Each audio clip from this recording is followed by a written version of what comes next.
ನಮಸ್ಕಾರ ರೈತ ಬಾಂಧವರೇ. ಇವತ್ತು ಎಲ್ಲ ಬೆಳೆಗಳಲ್ಲಿ ನೀವು ಭೂಮಿ ಯಾವ ಥರ ಸಿದ್ಧತೆ ಮಾಡ್ಕೋಬೇಕು ಮತ್ತು ರಸಗೊಬ್ಬರಗಳ ಬಳಕೆ ಎಷ್ಟು ಪ್ರಮಾಣದಲ್ಲಿ ಮಾಡ್ಕೋಬೇಕು ಅಂತೇಳಿ ಈ ವಿಡಿಯೋದಲ್ಲಿ ತಿಳಿಸ್ಕೊಡ್ತೀನಿ ರೈತ ಬಾಂಧವರೇ. ಫಸ್ಟಿಗೆ ಏನು ಮಾಡಬೇಕು ಅಂದರೆ, ನೀವು ಭೂಮಿ ನಮ್ಮ ಮಣ್ಣಿನಲ್ಲಿ ಎಷ್ಟು ಪ್ರಮಾಣದಲ್ಲಿ ಸಾರಜನಕ ಇದೆ, ರಂಜಕ ಮತ್ತು ಪೊಟ್ಯಾಷಿಯಂ ಎಷ್ಟು ಪ್ರಮಾಣದಲ್ಲಿ ಇದೆ ಅಂತ ಚೆಕ್ ಮಾಡ್ಕೋಬೇಕು. ಯಾರೋ ಸುತ್ತಲಿಂದ ಬಾಜು ರೈತರೆಲ್ಲ ಸುಮ್ಮನೆ ಯೂರಿಯಾ DAP 20-20-0-13 ಅವರು ತಂದು ಹಾಕ್ಯಾರ ಅಂತೇಳಿ ನಾವು ಅದೇ ಕಾರಣಕ್ಕಾಗಿ ತಂದು ಹಾಕ್ಕೊಂಡ್ರೆ ಅವ್ರ ಭೂಮಿಯಲ್ಲಿ ಇರ್ತಕ್ಕಂಥ ಮಣ್ಣಿನಲ್ಲಿ ಇರ್ತಕ್ಕಂಥ ಸಾರಜನಕ, ರಂಜಕ ಮತ್ತು ಪೊಟ್ಯಾಷಿಯಂ ಅಂಶನೇ ಬೇರೆ ಇರುತ್ತೆ.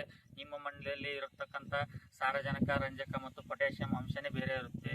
ಒಂದ್ಸಲ ಆದರೂ ರೈತರು ಹೋಗಿ ನೀವು ಕೃಷಿ ವಿಜ್ಞಾನ ಕೇಂದ್ರ ಅಥವಾ ಕೃಷಿ ಮಹಾವಿದ್ಯಾಲಯ ಅಲ್ಲಿ ಹೋಗಿ ಸಾಯಿಲ್ ಸ್ಯಾಂಪ್ಲಿಂಗ್ ಅಥವಾ ಮಣ್ಣಿನ ಮಾದರಿ ತೋರಿಸ್ಕೊಂಡು ಯಾರು ಒಂದ್ಸಲ ಮಾಡ್ಕೊಂಡಿದ್ದ ಅಂದರೆ ಗೊತ್ತಾಗುತ್ತೆ ನಮ್ಮ ಮಣ್ಣಲ್ಲಿ ಇಷ್ಟೆಲ್ಲ ಕಮ್ಮಿ ಇದೆ, ರಂಜಕ ಕಮ್ಮಿ ಇದೆ, ಫಾಸ್ಫರಸ್ ಕಮ್ಮಿ, ಪೊಟ್ಯಾಷಿಯಂ ಕಮ್ಮಿ ಇದೆ ಅಥವಾ ನೈಟ್ರೋಜನ್ ಪ್ರಮಾಣ ಕಮ್ಮಿ ಇದೆ. ಆ ಥರ ಬರುತ್ತಲ್ವಾ. ಈಗ ನಮಗೆ ಜ್ವರ ಬಂದಿತ್ತು ಅಥವಾ ಏನೋ ಒಂದು ರೋಗ ಬಂದು ನಾವು ಆಸ್ಪತ್ರೆಗೆ ಹೋಗಿದ್ರೆ ಈಗ ಬ್ಲಡ್ ಸ್ಯಾಂಪ್ಲಿಂಗ್ ಎಲ್ಲ ಮಾಡ್ತಾರೆ. ಬ್ಲಡ್ ಸ್ಯಾಂಪ್ಲಿಂಗ್ ಮಾಡ್ಕೊಂಡಾಗ ಅದರಲ್ಲಿ ಬಿಳಿ ರಕ್ತ ಕಣಗಳು, ಕೆಂಪು ರಕ್ತ ಕಣಗಳು ಮತ್ತು ಕಿರುತಟ್ಟೆಗಳು ಅಂತೀವಲ್ವಾ, ಅದು ಎಷ್ಟು ಕಂಟೆಂಟ್ ಐತಿ ಅಂತೇಳಿ ಕೊಡ್ತಾರೆ ಅವರು.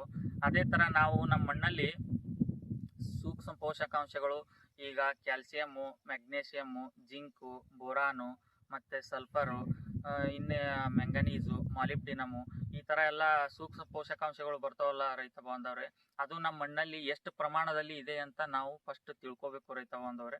ಅದು ತಿಳ್ಕೊಂಡು ಮಣ್ಣಿನ ಮಾದರಿ ಮಾಡ್ಕೊಂಡು ಒಯ್ದು ನಾವು ಕೃಷಿ ವಿಜ್ಞಾನ ಕೇಂದ್ರನೋ ಅಥವಾ ಪ್ರೈವೇಟಲ್ಲಿ ಕೆಲವೊಂದು ಸಾಯಿಲ್ ಸ್ಯಾಂಪ್ಲಿಂಗ್ ಮಾಡೋಂಥ ಲ್ಯಾಬ್ರೋಟರೀಸು ಮತ್ತು ಕೆಲವೊಂದು ಇನ್ನೊಬ್ಬರು ಚಲೋ ಕಲ್ತವ್ರು ರೈತರು ಇದ್ರಂದರೆ ಪ್ಲ್ಯಾಂಟ್ ಅನಲೈಸಿಸ್ ಮಾಡ್ತಾರೆ. ನಮ್ಮ ಎಲೆಯಲ್ಲಿ ಇಷ್ಟಿದೆ ಕಂಟೆಂಟ್ ಇದೆ, ಅದರ ಮೇಲೆ ನಾವು ಗೊಬ್ಬರವನ್ನು ಅಪ್ಲೈ ಮಾಡ್ಕೋಬೇಕು. ಈಗ ಸಪೋಸ್ ಈಗ ನೈಟ್ರೋಜನ್ ನಮ್ಮ ಮಣ್ಣಲ್ಲಿ ಕಮ್ಮಿ ಇತ್ತಂತ ಬಂತಂದರೆ ಆ ಸಾಯಿಲ್ ಸ್ಯಾಂಪ್ಲಿಂಗ್ ರಿಪೋರ್ಟಲ್ಲಿ ಅದಕ್ಕೆ ನಾವು ಏನು ಮಾಡ್ಕೋಬೇಕು, ಯೂರಿಯಾ ಪ್ರಮಾಣವನ್ನು ಹೆಚ್ಚಿಗೆ ಮಾಡ್ಕೋಬೇಕು ರೈತ ಬಾಂಧವ್ರೆ. ಇಲ್ಲತ್ತಂದರೆ ಇನ್ನೂ ಬರ್ತವೆ ನಾರ್ಮಲ್ ರೇಂಜ್ ಅಂತ ಇರುತ್ತೆ, ಮಣ್ಣಲ್ಲಿ ಇಷ್ಟು ಇರಬೇಕು. ಈಗ ಇದಕ್ಕೆ ಕಂಪೇರ್ ಮಾಡ್ತಾರೆ, ನಮ್ಮ ಮಣ್ಣಲ್ಲಿ ಇದ್ದಿರೋದು ಇಷ್ಟು, ನಾರ್ಮಲ್ ಆಗಿ ಇಷ್ಟು ಇರಬೇಕು ಅಂತ ಬಂದಿರುತ್ತೆ. ಅದಕ್ಕೆ ಕಮ್ಮಿ ಇತ್ತಂದರೆ ನಿಮ್ಮ ಮಣ್ಣಲ್ಲಿ ತಂದು ನೀವು phosphorus containing fertilisers, chemical fertilisers ಇರ್ತಾವಲ್ಲ ರೈತ ಬಾಂಧವ್ರೆ, ಅದನ್ನು ಹಾಕೋಬೋದು ನೀವು DAP ಮುಖಾಂತರ. ಇನ್ನು ಪೊಟ್ಯಾಷಿಯಂ ಕೊರತೆ ಇತ್ತಂದರೆ 0050 ಅಂತ ಬರುತ್ತೆ, ಅದನ್ನು ಹಾಕೋಬೋದು. ಇಲ್ಲತ್ತಂದರೆ 10-26-26 ಅಂತೇಳಿ ಇದರಲ್ಲಿ ನೈಟ್ರೋಜನ್ನು, ಫಾಸ್ಫರಸ್ಸು ಮತ್ತು ಪೊಟ್ಯಾಷಿಯಮ್ಮು 3 ಗೊಬ್ಬರ ಇರೋಂಥದ್ದು ಕೆಮಿಕಲ್ ಫರ್ಟಿಲೈಸರ್ಸ್ ಇರ್ತವೆ. ಅದನ್ನು ಹಾಕ್ಕೊಂಡು ನಿಮ್ಮ ಭೂಮಿಗೆ ಏನು ಕಮ್ಮಿ ಬಿದ್ದೈತಿ ಅದನ್ನು ಮಾತ್ರ ಹಾಕಬೇಕು. ಈಗ ಆಲ್ರೆಡಿ ಇರೋದಕ್ಕೆ ನಾವೀಗ ಊಟ ಆಗಿರುತ್ತೆ ರೈತ ಬಾಂಧವರೇ, ಊಟ ಆಗಿದ್ದ ಮೇಲೇನು ನಾವು ಮತ್ತೆ ಊಟ ಮಾಡಿದ್ರೆ ಏನಾಗುತ್ತೆ ಹೇಳಿ, ವಾಮಿಟ್ ಆಗುತ್ತೆ ಅಥವಾ ಹೊಟ್ಟೆಗೆ ಹತ್ತಲ್ಲ ಅದು.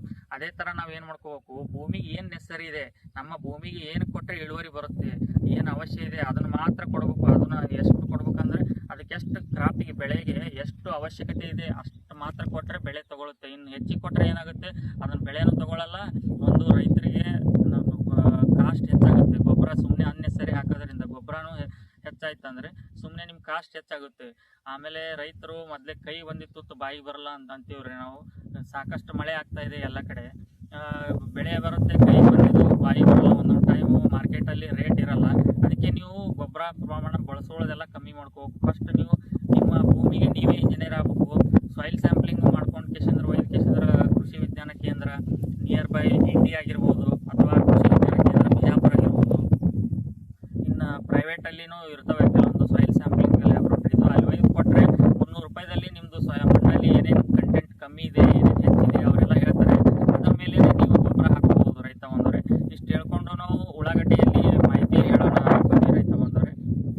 ಇದರಲ್ಲಿ ಉಳ್ಳಾಗಡ್ಡಿಯಲ್ಲಿ ನೋಡಿ, ಫಸ್ಟು ನಾವು ಉಳ್ಳಾಗಡ್ಡಿ ಬಿತ್ತನೆ ಮಾಡೋಕ್ಕಿಂತ ಮುಂಚೆ ಏನು ಮಾಡ್ಕೋಬೇಕಂದ್ರೆ ಮೆಕ್ಕೆಜೋಳ ಬೀಜವನ್ನು ಹಾಕೋಬೇಕು. ಸುತ್ತ ನಾವು ಮೆಕ್ಕೆಜೋಳ ಹಾಕ್ಕೊಂಡೇವು ಅಂದರೆ ಏನಾಗುತ್ತೆ ಅಂದರೆ ಉಳ್ಳಾಗಡ್ಡಿಯಲ್ಲಿ ಬರ್ತಕ್ಕಂಥದ್ದು ರಸ ಇರೋ ಕೀಟ ಮೇನ್ ಬಂದು ಥ್ರಿಪ್ಸ್ ಅಂತ ಬರುತ್ತೆ ರೈತ ಬಾಂಧವರೇ.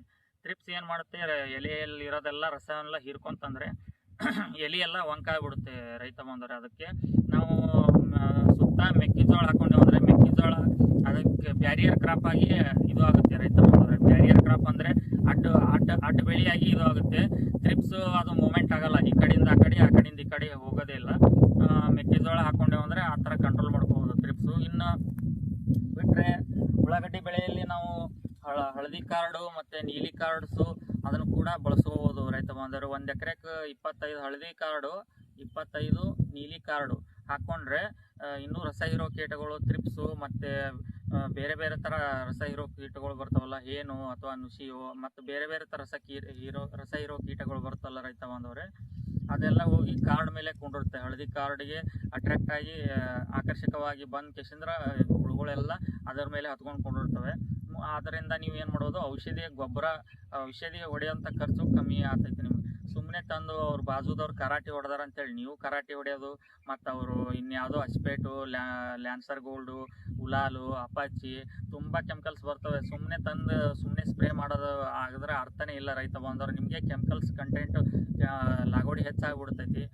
ಮತ್ತು ಇಳುವರಿ ಬರ್ತೈತೋ ಇಲ್ಲೋ ಮೊದಲೇ ಡೌಟಲ್ಲಿ ಇರ್ತೀವಿ, ಬರ್ತೈತೋ ಇಲ್ಲೋ ಅಂತೇಳಿ ಒಂದು ಸಂಶಯದಲ್ಲಿ ಇರ್ತೀವಿ. ಬಂದರೂ ಮಳೆ ಬಂದು ಏನೋ ಕ್ರಾಪ್ ಲಾಸ್ ಆಗುತ್ತೆ, ಇಲ್ಲ ಎಲ್ಲ ಚೆನ್ನಾಗಿ ಬೆಳೆ ಬಂದೈತಿ ಅಂದರೂ ಒಂದು ರೇಟ್ ಇರಲ್ಲ, ಸಾಕಷ್ಟು ಸಮಸ್ಯೆ ಇರ್ತವೆ. ಅದಕ್ಕೆ ಏನೇ ಒಂದು ಬೆಳೆ ಮಾಡ್ಕೋಬೇಕಂದ್ರು ಫಸ್ಟ್ ಅದ್ರ ಬಗ್ಗೆ ಸಂಪೂರ್ಣವಾಗಿ ಒಂದು ಅಧ್ಯಯನ ಮಾಡಿಕೊಂಡು ಅದ್ರ ಬಗ್ಗೆನೇ ನೀವು ಅಧ್ಯಯನ ಮಾಡಿದ್ಮೇಲೆ ನೀವು ಅದನ್ನು ಚೆಂದಾಗಿ ಸುಧಾರಿತ ಕ್ರಮವನ್ನು ಬಳಸ್ಕೊಂಡು ಅದನ್ನು ಬೆಳೆಯನ್ನು ಸಂಪೂರ್ಣವಾಗಿ ಮಾಡ್ಕೋಬೇಕು ರೈತ ಬಾಂಧವರೇ.